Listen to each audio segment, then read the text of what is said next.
Hello, karibu katika channel yetu ya Elimika.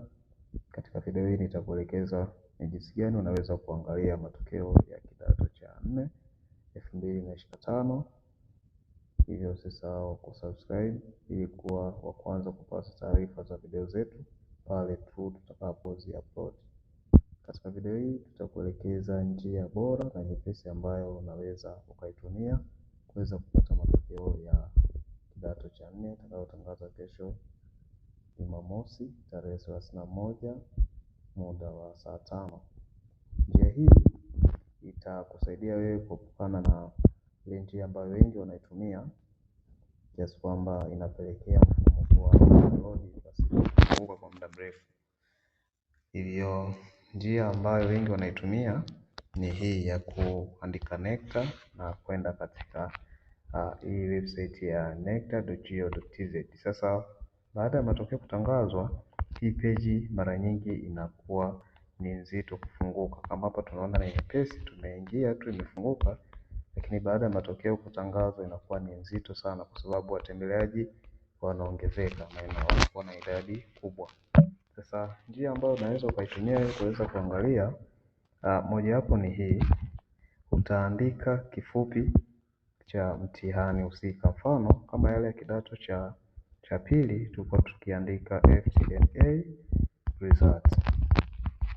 Labda kama ukiweka na mwaka kama hivi sio mbaya. Utakapo search kuna hii link ambayo unaiona hii,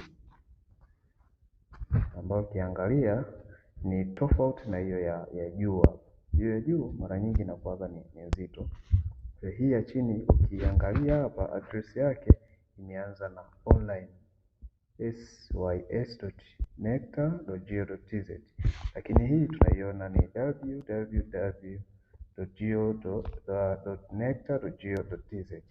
Sasa tumia njia hii kuweza kuangalia matokeo pasipokuwa na changamoto ile ya kuload. Kwa hiyo kama ni matokeo ya kidato cha 4 utaandika CSEE, utaweka result na mwaka, utasearch.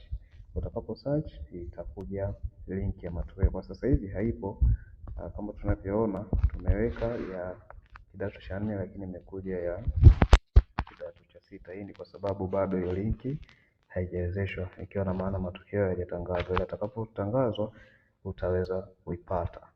Labda tuchukulie mfano kwa upande wa mwaka jana 2024, tukisearch tunaiona hii hapa kwa sababu ilishatangazwa. Kwa hiyo kwa upande wa matokeo ya 2025 basi utabadilisha hapo, utaweka 2025 na utaona linki kama hii ambayo kwamba mwaka hapo utakuwa ni 2025, ambayo ukibonyeza moja kwa moja inafungua peji ya list ya shule kuangalia matokeo tofauti na hapo upande ule katika hii peji ambayo mara nyingi inakuwa ni nzito pale matokeo yatakapotangazwa. Pia